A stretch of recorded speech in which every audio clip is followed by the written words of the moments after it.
아휴, 우리가 이런 것도 알아야 돼. 싶은 것들까지 모조리 파헤쳐보는 시간.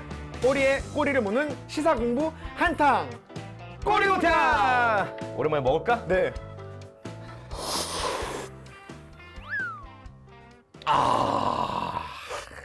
야, 이 집 걸쭉하게 국물 잘 뽑아내네. 예. 아, 좋다. 이 맛있는 꼬리 곰탕을 먹으면서 뼈가 튼튼해지길 바라면서 뭐 건강까지 챙기시는 여러분들 많으실 텐데, 상훈 씨는 타고난 건강 체질입니까? 네, 저는 뭐 잔병치레는 없는 편이긴 한데. 그래요. 저도 이제 점점 더 이제 건강 관리 좀 열심히 해서 그러고 보니까 살을 좀 뺐어요. 뭐 조금 빠졌습니다. 좀 전에 화장실에 갔다 왔거든요. 야, 이렇게 너 얼굴이 반쪽이 돼서 이거 헬스케서 살 수 있어? 제가 그 이제 빈혈이 오고 있는데. 지금 완전 병약해 보이는데? 네. 괜찮아? 네, 괜찮습니다. 되게 많이 아파졌고요. 건강 관리의 중요성은 나이 들면서 더 느끼게 되실 거예요. 왜냐? 건강이 안 좋아지니까. 예전만큼 과신하면 안 되는 게 건강이라는 생각이 들거든요. 제일 중요한 게 식습관 그리고 평소 생활 태도가 아닐까 싶어요. 우리 몸은 계속해서 우리한테 건강에 관련된 신호를 보내곤 합니다. 그 신호를 무시하지 마시고 내 몸이 어떤 신호를 보내고 있는지 꼭 한번 살펴보시길 바랄게요. 뭐 잠들기 전에 가벼운 찜질, 족욕 같은 것도 건강 챙기는 방법이니까 여러분들 지식도 건강해야지 컨디션 좋게 얻을 수가 있는 맞습니다. 거잖아요. 예, 항상 건강 신경 쓰시는 여러분들 되시기를 바라겠습니다. 자, 오늘도 상식의 기본의 상식을 알아보는 퀴즈 5문제 출발해 보겠습니다. 하나, 둘, 셋, 출발! 뿌뿌. 아, 오늘 왠지 좀 고전할 것 같은 느낌인데? 네. 컨디션이 약간 안 좀 좋아, 무섭습니다. 살짝. 지난주에는 무난했는데 왠지 다음 주에는 되게 잘 풀 것 같은데 이번 주는 좀 잘 못 풀 것 같은데? 이것은 야구에서 가장 믿을 만한 투수 2명이 1선발과 2선발로 활용하는 것을 말하는데요. 양손을 이용해 잽과 스트레이트를 연달아 넣는 권투의 기술에서 나온 말입니다. 이것은 무엇일까요? 원투 펀치. 정답입니다. 뭐야? 아, 진짜로? 진짜요? 원투 펀치? 진짜? 그냥 한 말인데? 원투 펀치 그냥 한 말인데? 아, 야구에서도 쓰여요, 이게? 야, 이게 어떡하냐? 이게 역대 최단 시간에 맞춘 건데? 다음 주보다 이번 주가 더 괜찮을 수도 있을 것 같은데. 그래, 나 오늘 고전하지 않을 것 같아. 네. 잘 풀 것 같아. 야구 어디 팀 팬이야? 저는 혹시? 서울팀 팬입니다. LG? LG. 진짜 LG야? 네, 나 LG. 완전 LG 팬인데? LG 팬. 나가자 LG 이기자 LG 멋있는 LG. 나 LG 어린이 회원이었거든 내가. 90년도에 창단하자마자 어린이 회원이었고 94년도까지 계속 어린이 회원이었는데 94년도에 우승을 했어. 네. 그때 이후로 우승을 못하고 있다고 LG가 지금. 유광점포. 저 형님이 이제 원조 엘린이셨네요. 엘리니. 그렇지. 문제 주세요. 야, 방송 분량 나 너무 걱정된다. 큰일 났다. 다음 문제 뮤직비디오 드리겠습니다. 하나 넣으세요. 시간 모자라면. 뒷부분 강의와 연결되는 문제입니다. 이것은 기계의 지능이 인간처럼 독자적인 사고를 하거나 의식을 가졌는지 인간과의 대화를 통해 확인하는 시험법으로 현재 로봇 등 인공지능 연구에서 기계의 독자적 사고 여부를 판별하는 주요 기준으로 널리 인정받고 있다고 합니다. 1950년 영국의 수학자이자 암호 해독가인 알랭 튜링이 처음 소개한 인공지능 판별법의 명칭은 무엇일까요? 나는 저기 문과야. 약간 이과 쪽 나오면 좀 당황스러워. 정답. 너 이거 알랭? 테스트. 너 이거 알랭 몰랭? 죄송합니다. 야, 멋있다. 찬스 가야 될 것 같아. 찬스 이거 어쩔 수 깔끔하게 없다. 가겠습니다. 오늘 느낌 좋아? 오늘 이제 한번 해보겠습니다. 곰돌이가 뽑아보자. 곰돌이. 네. 짜잔. 하나, 둘, 셋. 와우! 문서훈인!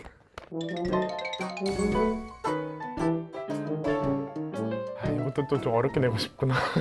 그런 게 있지. 심플하게 그런 게 있어. 편하게 줘버리면 제작진 안 되고, 마인드로 네. 갑자기 사람이 바뀐다? 좀 약간 어렵게 하고 싶네. 맞아. 형님이 이제 업적을 하나 남겼습니다. 아하. 그래서 뭐 형님의 의미를 담고 여기다 심고 싶어요. 응. 그럼 형님 이름을 어떻게 붙이실 거예요? 테이프로. 이름을 어떻게 붙여? 트랭이구나, 트랭. 튜링. 네. 튜링 테스트. 튜링 테스트 정답입니다. 정답! 좋아. 영국의 수학자 알렌 튜링이 처음으로 제시한 판별법이라고 이야기를 합니다. 어허, 네. 그렇군요. 인간과 대화를 할 수 있는지를 어. 통해서 이 기계가 인공지능으로 발전할 수 있는지를 음. 테스트를 하는 거라고 이야기를 하고요. 15년 전쯤에 CF 기억나? 우리 집 하면 전화가 걸린다는 거야, 우리 집으로. 그래서 내 친구가 그 얘기를 하길래 내가 야 뻥치지 마, 장난해 지금. 씨. 근데 그거 너무 일상이잖아 지금은. 맞아요. 뭐 나도 여기서 문상훈한테 전화 걸어줘 하면 되지. 한번 네. 해볼까? 네. 문상훈한테 전화 걸어줘. 문상훈 유튜버 휴대전화에 전화를 거는 중입니다. 야야 대박이다. 야 깜짝 놀랐어. 아리야, 내가 가장 존경하는 형님한테 전화 걸어줘. 여보세요? 나 아니냐? 병재 형, 아씨. 제가 다시 전화 드릴게요. 아리야. 다음 문제 줘. 다음 문제 드리겠습니다. 가난과 굶주림으로 인해 한 조각의 빵을 훔친 죄로 감옥살이를 하게 된 장발장의 이야기를 담은 소설의 제목은 레미제라블입니다. 하지만 장발장이 너무나 유명한 덕에 제목을 장발장으로 알고 있는 이들도 많은데요. 이와 같이 실제 제목이 잘못 알려지거나 원 제목보다 다른 제목으로 더 유명해진 작품들이 있습니다. 그중 차이코프스키의 음악과 발레로 유명해진 호두까기 인형은 소설을 원작으로 하고 있는데요. 독일의 낭만파 작가인 에른스트 호프만이 지은 동화로 제목은 호두까기 인형과 땡땡땡이라고 합니다. 정확한 제목은 무엇일까요? 난 모르겠는데 이 동화를 본 적이 없는데? 몰라요. 호두까기 인형과 작은 새. 새가 까마귀예요. 아주 영특한 놈입니다. 그래서 호두를 까고 싶어서 물어다가 호두까기 인형 앞에다 놔요. 그 호두까기 인형이 해주면은 그거를 다시 가져가서 먹는 거죠.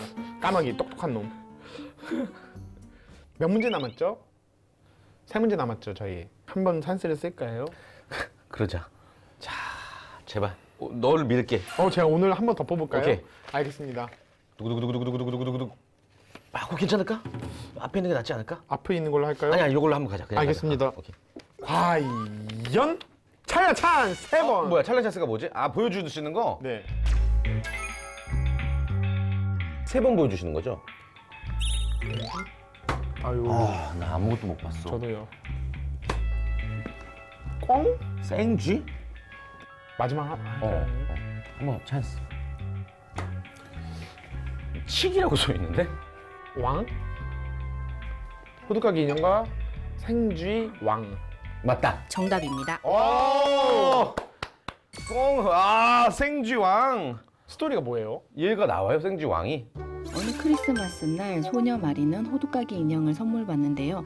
오빠가 인형을 망가뜨리고 마리는 다친 인형을 정성껏 돌봐줍니다. 저녁이 되자 갑자기 생쥐떼가 나타나 마리에게 달려들고 호두까기 인형과 장난감들이 생쥐떼와 전투를 벌이는 내용이라고 합니다.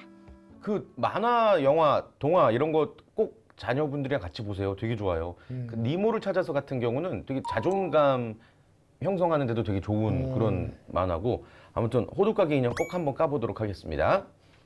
다음 문제 드리겠습니다. 평화주의는 종교적인 사랑이나 자비의 입장 또는 인문주의의 입장에서 전쟁과 폭력에 반대하고 세계의 평화를 가져오려는 입장을 말합니다. 따라서 이들은 전쟁에 반대하며 무저항, 불복종 운동 실천 등 비폭력적인 방법으로 문제를 해결하고자 하는데요. 그렇다면 칼이나 총 따위의 무기를 사용하지 않는 평화주의를 가리키는 말은 무엇일까요? 노칼 노총. 아, 뭐지? 가만히 있으면 힌트 주시지 않을까? 답답하면? 저희 아무 말도 안 하고 있으면 졸면 상훈 씨 일어나요. 잘 들어봐. TV 시리즈 주인공 이름입니다. 동백이. 영어 맥가이버주의. 정답입니다. 예스! 감독님! 맥가이버주의. 나와라, 맞는 칼! 그거는 가제트구나. 우리 어릴 때는 그 뭐 넷플릭스나 이런 게 없잖아. 네. 그러니까 오로지 그냥 TV에서 나오는 외화만 보게 네. 되잖아. 그때 유행했던 게 뭐가 있었냐면은 이 맥가이버, 네. 그리고 전격 제트 작전, 그리고 V라고 있었어. 네. V는 우주인들인데 막 뱀으로 변신하고 막 그래. 그 세 개가 제일 히트작이었고 천재 소년 두기, 그리고 또 뭐 앤드류 맞죠? 지금은 참 좋은 세상 같아 진짜. 얼마든지 찾아볼 수 있고. 그때 어린이들이 그거 보면서 야 외국인들도 한국말 잘한다. 맞아. 그런 거죠, 막. 맞아. 야, 입이 똑같아 한국말이랑. 마지막 한 문제 유정의 미 거둘까 아니면은 어떻게? 유종의 미를 오늘은 안 걷어보도록 오늘은 하겠습니다. 그냥 네, 오늘은 유종의- 헤매 볼까? 네. 오케이. 주세요. 마지막 문제 드리겠습니다. 영화 속 주인공 아이언맨처럼 하늘을 날 수 있는 날이 멀지 않아 보입니다. 이것은 가방과 같이 비교적 가벼운 장치에 엔진을 부착한 1인용 비행 장비를 말하는데요. 1920년대 공상과학 소설에 처음 등장한 이후 과학기술의 발전으로 현실화된 것입니다. 적절하게 가스를 분사시켜서 무중력 상태인 우주 공간에서 우주 비행사들이 이동할 수 있도록 한 것입니다. 이것은 무엇일까요? 이거 막 뉴스 같은 거 끝나고 뭐 전 세계 이모저모 이런 거에서 화제 영상 그렇지. 같은 거에 호주 이런 데서 바다에서 같은 원리인데 그거는 물 뿜으면서 막 이동하고 그리고 프랑스 기마 경찰인가 영국인가 어디서 퍼레이드 할 때 그런 걸 영상도 본 기억이 있습니다. 제트팩. 정답 제트팩. 정답입니다. 야 뭐야?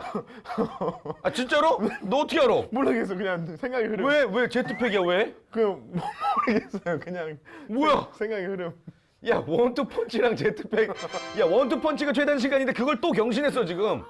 와 여러분 찍어요. 아니 무슨 말이야? 여러분 인생 열심히 하지 마십시오. 그냥 찍으십시오. 힘들게 사지 마세요. 네 그냥 편하게 가세요. 감대로 가십시오. 아 감대로. 좋다. 우리에게 더욱 익숙한 것이 방금 전에 상훈 씨가 말씀하신 워터 제트팩이라고 해서 놀이용으로 많이 사용이 되는 것이고요. 말 그대로 물을 분사시켜서 공중으로 몸을 띄울 수 있게 하는 장비인데 수상 레저용으로 많이 쓰인다라고 합니다. 대박이다. 유정이 미 걷어버렸습니다. 아 헤매고 싶었는데 너가 맞아요. 너무 잘 맞췄네. 자 재밌게 퀴즈 풀어봤으니까 또 지식을 채우는 시간 가져볼까요? 맞습니다. 스펀지처럼 싹싹 빨아보도록 하겠습니다. 여러분 우리 잘했어요. 칭찬해줘요.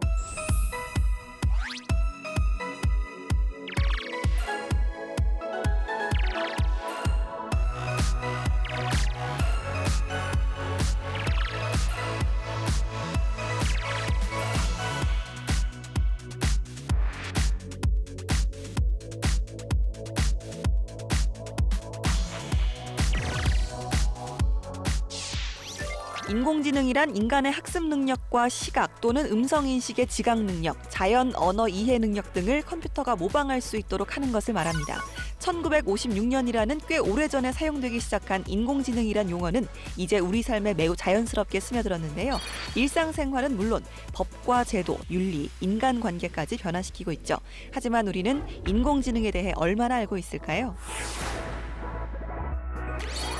일반 사람들은 물론 언론에서조차 인공지능과 컴퓨터 프로그램을 혼동하는 경우가 많죠. 기본적으로 컴퓨터 프로그램은 문서를 작성하거나 이미지를 편집하는 등 기본적인 목적을 가지고 개발되지만 인공지능은 무엇을 하겠다는 목적을 가지고 개발하는 것은 아닙니다. 또한 인공지능은 그 자체로 존재하는 것이 아니라 컴퓨터 과학의 다른 분야와 직간접적으로 많은 관련을 맺고 있습니다. 인공지능이 사람의 신경망을 재현하는 것에 초점을 맞춘 건 사실이지만 인간 자체를 대체하기 위함은 아니라는 것을 분명히 알아야 할 것 같습니다. 내비게이션과 로봇 청소기는 물론 자동 번역이나 의사의 진단, 보험료 판정 등의 시스템 역시 인간 그 자체가 아닌 인간의 작업이라는 매우 작은 부분만을 대신할 수 있도록 만들어진 것이죠. 중요한 것은 인공지능의 발달과 함께 우리 스스로 윤리적 테두리를 갖춘 사회를 만들어가야 하는 것이 아닐까 싶네요. 자, 전문가와 함께하는 딥 러닝 시간입니다. 꼬리에 꼬리를 무는 질문. 오늘도 함께해 주실 전문가분 소개해드립니다. 안녕하세요. 안녕하세요. 안녕하세요.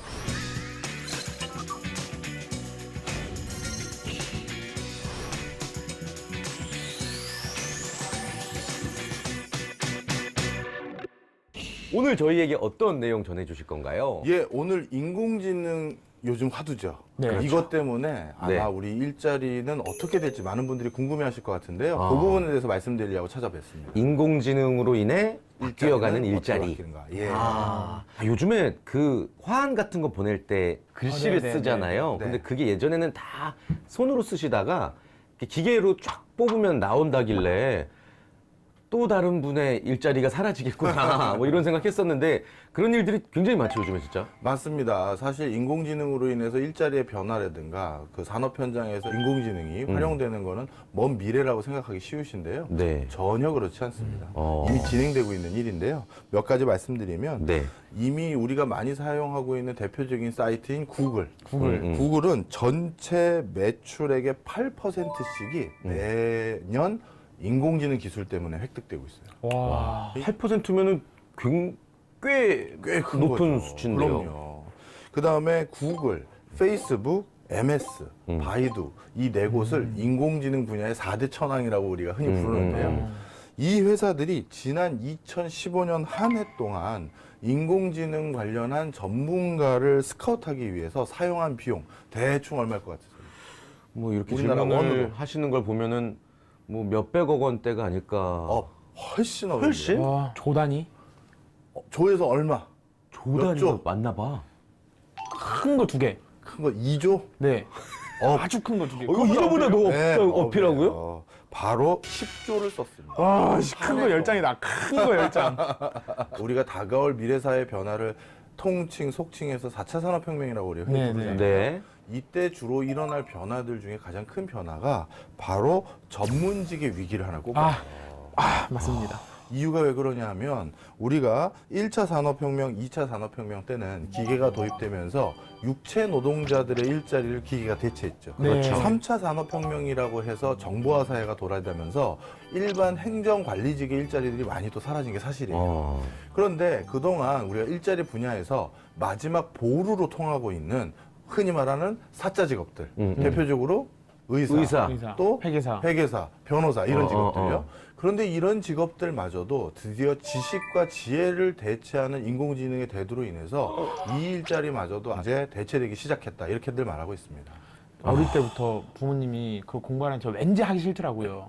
의사, 회계사, 변호사 왠지. 그래서 그래서? 왠지 약간 느낌이 좀 미래를 세가지고 내다보시고. 안 했는데 안 하기 잘했는데. 아니 근데 약사는 인공지능이 대체할 수 있을 거란 생각은 하긴 하거든요. 예. 처방전 받으면 그 약 제조하는 거는 예. 얼마든지 할 수 있는 건데 의사까지도 대체가 그럼요. 될까요? 이런 전문직들의 업무를 어떻게 보시면 되냐면요. 사실 단순 반복적인 일이 아니라고 생각하시기 쉬운데 아닙니다. 단순 반복적인 일이에요. 그런데 앞부분에 수식어를 하나 붙이고 싶은데요. 복잡다기한 단순 반복적인 일이죠. 복잡하게. 예를 들어서 의사가 환자를 처방할 때 열도 제어되고 혈압도 제어되고 5만 가지 다 진단을 한 다음에 네. 이것 때문에 머릿속에 떠올릴 수 있는 병력이라는 건 정말 수백 가지가 넘을 수도 있어요. 그렇죠. 바로 이 많은 요소들을 동시에 다 접하고 이걸 가지고 판단을 내리는 즉 복잡다기한 단순 반복적인 일인 거예요. 우리가 그동안 기술 발달이 미천했을 때는 단순 반복적인 일들을 기계나 이런 정보화 사회가 대체했다면 이제는 좀 더 복잡한 것마저도 대체할 수 있다라고 보는 겁니다. 예. 야, 그 의사 선생님들도 위기인 거네요. 그러면? 그렇죠. 실제 미국 같은 경우는 인공지능을 활용한 원격 진료라든가 네. 또는 인공지능을 활용한 온라인 로펌, 법률법인 등이 이미 대거 설립돼서 활동 중에 있습니다. 오늘 강의는요. 네, 바로 네. 이런 인공지능의 화두 속에서 우리가 여기를 또 슬기롭게 잘 극복하려면 당연히 인공지능 자체가 무엇인지부터 제대로 알아야지만 그렇죠. 내 직업을 설계하거나 직업의 변화 과정에 또 우리가 대응할 수가 있겠죠. 네. 그래서 인공지능에 대한 오해와 진실 요거부터 시작을 좀 해볼까 좋습니다. 합니다. 빠밤. 빠밤. 자, 먼저 인공지능하고 컴퓨터가 뭐가 다른가요? 이 질문을 많이 해요. 우리가 엑셀에다가 무엇인가 계산을 시킬 때는 내가 그 엑셀에다가 정확하게 숫자를 넣고 정확하게 수식을 짜줘야지만 계산이 나오죠. 네네. 그러니까 컴퓨터는 거기에서 조금이라도 잘못된 게 있으면 자기가 뭐 어떻게 해야 될지 모르고 답을 안 줘요. 근데 인공지능은 날 것 그대로 줘도 본인이 그거를 대충 이런 걸 원하시는구나 해서 답을 찾아주는 게 기존 컴퓨터와 인공지능의 차이입니다. 그래서 이걸 딥러닝 기술이라든가 신경망 예를 들어 기술이라든가 이런 걸 통해서 자가 학습이 가능해서요. 네. 이 사람이 이걸 놓쳤는데 결국 이거 얘기하는 거 아니겠어? 이렇게 추측까지 해서 답을 준다는 차이가 가장 큰 차이입니다. 더 똑똑한 거죠. 네. 실질적으로 이것 때문에 가장 센세이션하게 일어났던 일은요, 우리 알파고가 아니라 그거보다 훨씬 몇 해 전인 2011년 2월에 전 세계에서 가장 유명한 퀴즈쇼인 제퍼디 쇼라고 있어요, 미국에서. 네. 낱말 퀴즈하고 하는 건데요. 여기에서 IBM에서 만든 인공지능인 왓슨하고요. 네. 역대 최고 우승 상금자 2명하고 바로 배틀을 벌립니다. 퀴즈 배틀. 퀴즈 배틀. 네. 근데 이 퀴즈 배틀은요, 바둑 두는 것보다 훨씬 더 고난이도예요. 지금 퀴즈 문제를 하나 내게 보겠습니다. 네. 퀴즈하면 잼 아저씨지. 아, 그러세요? 몇 해 전 명화 명랑이 크게 흥행했는데 네. 이걸 기념해서 모 지자체에서는 2045년 탄생 50주년을 기념해서 대규모 축제를 기획하려고 한다. 가장 많은 사람들이 참여하기 제일 적합한 축제 열기 좋은 장소는 어딜까요? 통영. 통영. 여의도 공원. 왜 통영이 왜 여의도인지 여쭤봐도 될까요? 대첩 이순신 장군의 그 대첩이 일어났던 한산도 그게 이쪽 아니 그쪽이라서 또 여의도는요? 장애물 없이 가장 많은 인원이 운집할 수 있는 곳이라서. 예. 자, 이걸 인공지능에게 물어봤더니요. 충무로라고 대답했어요. 충무로? 왜냐하면 그 충무로가 이순신 고향이기 때문에 충무로가 된 거예요. 아, 진짜요? 네. 와. 인공지능은 물리적으로 사람들이 교통 편의가 있어서 쉽게 오고 근처에 거주하는 사람들이 많고 이런 것들을 계산했을 뿐만 아니라 더 중요한 건 제가 아까 명화 명랑하고요. 2045년에 탄생 500주년이 되는 사람이 누군지 얘기해 드린 적이 없죠. 네. 이순신이라고 제가 얘기한 적이 없어요. 아. 그 안에는 권율도 있고 다른 많은 등장인물이 있는데 그 중에서 2045년에 500주년이 되는 사람 또 있을 거예요. 그런데 우리 두 MC분 중에 한 분은 이순신을 자연스럽게 유추해서 떠올렸고 또 한 분은 물리적인 게 축제에 더 많이 참여하니까 유추해서 떠올리신 거예요. 예. 바로 퀴즈를 푼다는 건 이렇게 추리 상상적인 과정이 많이 들어가요. 네. 그런데 2011년 IBM에서 만든 왓슨은 바로 이런 추리 상상적인 과정을 다 거쳐서 퀴즈 문제를 맞춘 거죠. 그냥 이거 두 개 합쳤네요. 그런 거죠. 서울에서 할 수 있는 의미 있는 그리고 거. 그 이 주인공이 이순신이라는 이순신이고. 것도 유추한 거죠. 그래서 인공지능이 기존 컴퓨터와 다르다는 것은 바로 결핍되어 있는 정보를 스스로 보완하고 학습해서 답을 진단해 준다는 큰 차이가 있는 겁니다. 이야. 그 다음에 또 한 가지 질문 드려보겠습니다. 인공지능은 거짓말을 할까요, 안 할까요? 이것도 셋하면 OX 하겠습니다. 하나, 둘, 셋. X. 이건 달라지네요. 정답은 거짓말을 합니다. 네. 대표적으로 이것도 유튜브에 쳐보시면 나오는데요. 코넬 대학에서 만든 인공지능하고 MIT라고 기억하고 있는데 그 대학에서 만든 인공지능에게 대화를 시켜봤어요. 예. 안녕하세요, 안녕하세요. 누구세요, 누구세요? 이런 대화를 시켰는데 갑자기 한 인공지능이 그런데 왜 어떤 자기소개 때 왜 그거 얘기 안 하세요? 했더니 다른 사람이 반했음에도 불구하고 했잖아요라고 하는 거예요. 진짜요? 컴퓨터끼리 대화를 하는 야, 거예요. 이것들 봐라. 와, 뭐야. 그래서 왜 이런 반응이 일어나는지 규명하지 못했어요. 그래서 이런 거를 우리가 설명 가능하지 않은 인공지능이라고도 부르는데요. 미국에서 한 온라인 쇼핑몰을 운영하는 한 회사가 챗봇이라고 하죠. 인공지능이 탑재돼서 채팅으로 이렇게 상담해주는 네네. 그런 솔루션을 활용해서 마케팅을 하고 있었어요. 근데 매월 판매되는 어느 정도 예상 수량이 있지 않겠습니까? 그 정도를 그 인공지능에게 할당량을 주고 이번 달에도 네가 이 정도는 팔아야 돼 하면서 채팅을 시켰어요. 그때는 아무 문제가 없었습니다. 네네. 그런데 갑자기 월 100개 정도 팔고 있던 이 물건을 월 1000개를 팔아봐 하면서 인공지능에게 강압적인 할당량을 준 거예요. 네. 그랬더니 어떤 일이 생겼느냐? 챗봇을 통해서 인공지능이 거짓말을 하기 시작합니다. 와. 지금 고객들의 주문이 쇄도하고 있어요. 쇄도하지 않는데. 이런 식으로. 와. 그래서 완벽한 사람인데. 이런 것들에 대해서 아직 인공지능 기술이 발달은 하고 있지만 우리가 그 기술에 대해서 명확하게 이해하고 있지 못한 부분도 분명히 있습니다. 두 분이 생각하시기에 금방 인공지능 기술로 대체할 것 같은 일상생활에 편리한 뭐가 있을까요? CS? CS, 소비자 관리. 네. 맞습니다. 그래서 이미 아마존에 로그인하는 방법은 두 가지가 있습니다. 우리나라에서는 안 되는데 네네. 자신의 원래 아마존 계정으로 로그인하는 게 하나 있고요. 또 한 가지는 페이스북과 연동한 그 아이디로 로그인할 수가 있어요. 근데 페이스북과 연동한 아이디로 아마존을 로그인했었을 땐 어떤 추가적인 혜택을 받을 수 있냐면, 이게 혜택인지 아닌지 모르겠네요. 뭐냐 하면 내 위시 리스트에 아마존 인공지능이 내 개인적인 취향과 상황을 분석해서 물건을 넣어줘요. 대표적으로 하나 예를 들어볼까요? 내 절친의 생일이 다음 주예요. 예. 근데 그 절친이 옛날부터 자꾸 아마존에서 또는 페이스북에서 손목시계를 보고 있었던 게 있어요. 검색하거나. 예, 예. 그럼 그거를 제 위시리스트에 넣어주면서 누구 생일이 다음 주야. 이거 어때? 권해주는 거예요. 뭐야. 이 소비자 상담인 거죠. 네. 네. 자, 그러면 결국 인공지능은 우리 인간을 대체하는 것인가 이렇게도 생각하는데, 그거는 단연코 모든 인공지능 학자들이 아니다라고 얘기를 합니다. 다행이네요. 그 이유는 첫 번째는 인간을 대체하기 위한 프로젝트를 지금 진행하는 곳조차도 없어요. 네. 뭔가 그걸 누가 시도하고 있어야 그중에 성공한 사람이 할 거 아니겠어요. 그쵸. 그런 것도 없고요. 지금 만들어지고 있는 인공지능과 관련된 여러 연구라든가 여러 서비스 내용들은 정확하게 한 가지 기능을 대체하는 형태로들만 인공지능이 다 만들어지고 있어요. 특히 어떤 기능들이 대체되는 거냐 하면, 좀 어려운 단어일 수도 있는데 목적 함수가 분명해야 돼요. 목적 함수요? 예, 이게 무슨 소리냐 하면요. 우리가 이미 그 개발이 완료돼서 사용 이미 하고 있는 내비게이션. 길을 빨리 찾아줘야 된다. 빨리 어디까지 가는 방법을 알려줘야 된다라는 목적이 분명하죠. 네. 그 목적을 달성하기 위해서 고려해야 될 변수들도 분명해요. 도로 상황, 정체 상황, 그 다음에 가는데 시간, 그 교통비, 요금. 통행료 네, 이런 거, 이런 걸 종합해서 빨리 가는 길을 찾아주는 목적과 그거에 대한 변수가 분명하죠.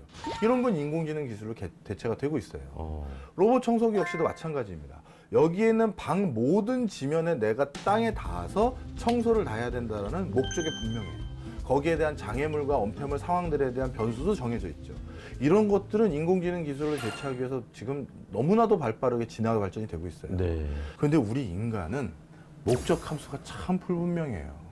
예를 들어서 우리 MC님하고 우리 이거 녹화 끝나고 뭐 먹을까요? 그러면 녹화 전에는 짜장면 먹죠? 이렇게 했어요. 근데 녹화 끝나자마자 그럼 짜장면 먹으러 가요? 근데 아니야, 난 짬뽕으로 할래. 바뀌는 거죠. 우리 사람은 날씨 따라 바뀌어, 물어보는 시점에 따라 바뀌어, 원하는 게 자기가 뭔지도 모를 때도 맞아요. 많아요. 그래서 지금 인공지능 기술 같은 경우는 분명한 목적 함수가 있는 것만 개발이 되는 거지, 우리 인간처럼 다층적이고 그렇지. 다의적인 것들은 대체가 되지 않는다. 이렇게 보시면 좋을 것 같습니다. 앞으로 인공지능은 더 우리 삶에 파고들 테고, 네. 그 속에서 일자리들이 많이 줄기는 하겠지만 또 함께 할 수 있는 것들도 더 많이 생길 거잖아요. 그렇죠. 마냥 겁을 낼 필요는 없을 것 같다는 생각이 저는 오늘 듭니다. 맞습니다. 편하게 이용하면 제일 좋은 거죠. 그렇지, 특히 그렇지. 오늘 뭐 먹지 하면은 아까 그 말씀하신 아마존에 취향하는 거 오늘 비 오는 화요일이니까 상우님 파전이 좋겠네요 라고 추천해주는 인공지능이 있으면 그 왜 뭐 근데 인공지능은 보상이 뭐가 있죠? 제가 보상해줄 수 있는 게 뭐가 있을까요? 거기 추천해준 그 사이트를 통해서 사는 거죠. 그렇지. 재밌는 삶이 펼쳐질 것 맞습니다. 같아요. 나쁘지 않을 것 같아요. 조금 더 구체적인 내용은 그러면 저희가 다음 주 이 시간에 들어볼 예. 수 있을까요? 그럼 다음 주에는 이제 보다 본격적으로 이것 때문에 일자리의 흥망성쇠는 어떻게 바뀌는지 세세하게 살펴보겠습니다. 선생님, 저희 숙제 하나만 내주세요. 예. 다음 주 이 시간까지 저희가 뭘 준비해야 되면 좋을지. 예. 예. 인공지능으로 인해서 마지막까지 살아남을 직업하고 어허. 인공지능 때문에 제일 먼저 없어질 직업. 하나씩만 연구해 볼까요? 예. 그거 좋을 것 같습니다. 알겠습니다. 숙제 열심히 하자 우리. 네, 알겠습니다. 저는 알겠습니다. 없어지지 않으려면 열심히 해야 될 것 같아요. 알겠습니다. 선생님 오늘 수고 많으셨고요. 다음 주에 뵙겠습니다. 예, 감사합니다. 고맙습니다. 네, 꼬리공탕 저희는 다음 주 이 시간에 더욱더 혹하고 알찬 내용들과 다시 찾아오도록 하겠습니다. 여러분 고맙습니다.